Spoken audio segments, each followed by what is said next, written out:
I'm always delighted to be with Saul News. This has been such a leader in the conservative movement and the Republican Party. Welcome to the Saul's Newsstand News Rewind for July 24th, 2026. Town Hall reports, here's how you know Trump's tax cuts are working. Treasury Secretary Scott Bessent acknowledged it would take some time, as did President Trump, that it would take time to turn things around.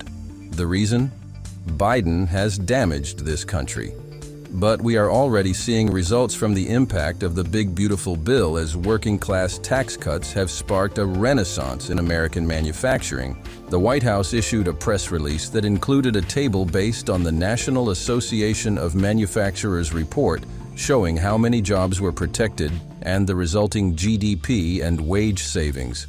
In California, for example, about 700,000 jobs were preserved, along with $134 billion in GDP and $67 billion in wages. The One Big Beautiful Bill Act was passed by Republicans in Congress and signed into law by President Donald Trump last July, and the legislation contained a number of provisions aimed at boosting the manufacturing industry, such as 100% expensing of newly built factories and immediate depreciation of machinery, and preventing tax hikes.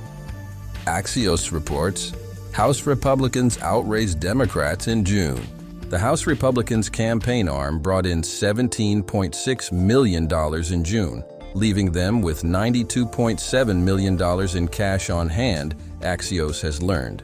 The National Republican Congressional Campaign Committee is entering the final midterm stretch with a cash advantage over House Democrats, giving GOP leaders another talking point as they try to defy the historical trend that typically favors the party out of power.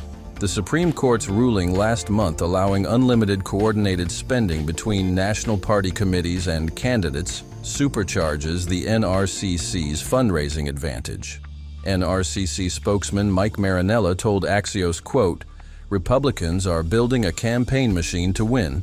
Democrats are still holding clown show socialist auditions for who gets to lose in November. And finally, The Hill reports, Harris 2028 White House bid not going to happen, says former Biden aide.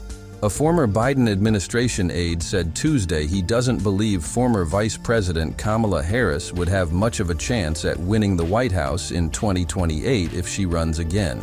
During an interview on Fox News' America Reports, Michael LaRosa, former First Lady Jill Biden's press secretary, told host Jillian Turner that voters are not going to give Kamala Harris a third at-bat.